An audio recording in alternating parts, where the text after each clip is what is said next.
રાજકોટના રેસકોર્સ મેદાન ખાતે વૈશ્વિક રામકથાનું આયોજન કરવામાં આવ્યું છે। ત્યારે આજે સવારે વિરાણી ગ્રાઉન્ડ ખાતે પોથી પૂજનનું આયોજન કરવામાં આવ્યું હતું, જે બાદ આરએમસી કમિશનરના બંગલા પાસેથી રામકથાના વક્તા મોરારી બાપુ દ્વારા લીલી ઝંડી આપીને પોથીયાત્રાને પ્રસ્થાન કરાવાયું હતું। પોથીયાત્રા રાજકોટના વિરાણી ચોકથી યાજ્ઞિક રોડ પરથી પસાર થઈ રેસકોર્સ મેદાન ખાતે પહોંચી હતી। ત્યારે આ પોથીયાત્રામાં ખૂબ જ મોટી સંખ્યામાં લોકો રામમય બની જોડાયા હતા। આજે રાજકોટ અયોધ્યામાં પરિવર્તન થઈ ગયું છે। આજે રાજકોટમાં એવું લાગે છે અયોધ્યા થઈ ગયું છે અને રાજા રામ અહીંયા સાક્ષાત રાજકોટ આવી રહ્યા હોય એવું લાગે છે। સદભાવના વૃદ્ધાશ્રમના માધ્યમથી આજે રાજકોટમાં રામકથાનું આયોજન ચાલુ થઈ રહ્યું છે। આજે પોથી યાત્રા છે, તમે જુઓ વિશાળ સંખ્યામાં માણસો ઉમટી પડ્યા છે। અહીંયા લોકોને પોતાની કથા હોય એવું લાગે છે। સદભાવના વૃદ્ધાશ્રમની કથા હોય એવું નહીં, અમે પોતે મોરારી બાપુની કથા બી આવી હોય એવું લાગે છે લોકોને। રામકથાના વાચક મોરારી બાપુ તમે જો વિશ્વમાં પ્રખ્યાત છે। એને લગભગ કોઈ પણ દેશ બાકી નહીં રહી કોઈ કથા કરવામાં। તે અત્યારે રાજકોટના આંગણે મહેમાન થયા છે। મોરારી બાપુના મુખ્યથી રામકથાનું સ્મરણ કરવા બધાને આહવાન કરું છું, આવો રેસકોર્સ ગ્રાઉન્ડમાં। આજથી રામકથા આજે સાંજથી શરૂ થવાની છે, કાલથી દરરોજ સવારે થવાની છે।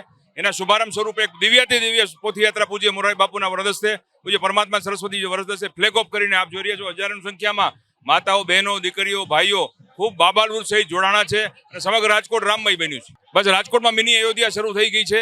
આપણે સૌ આપણા લોકપ્રિય માધ્યમથી વિનંતી કરું કે બધા આમાં જોડાય।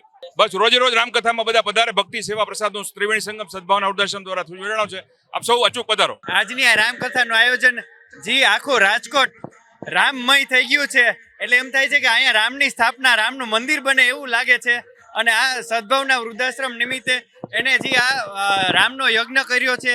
રામકથામાં ખૂબ જ સરસ પ્રશંસનીય કામકાજ છે અને અમે અત્યારે પોથી પધરાવવા માટે જઈ રહ્યા છીએ અને અમને આમાં એનો એક ભાગ બનવાનો મોકો મળ્યો છે।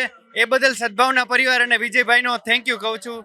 રામકથાનું આયોજન કરવામાં આવ્યું છે એટલે જ કહું છું કે આખું રાજકોટ રામમય થઈ ગયું છે અને બધામાં એક સદભાવના, ખરેખર મનમાં સદભાવના જાગે એના માટેનો આ યજ્ઞ છે, નહીં કે ખાલી રામકથા।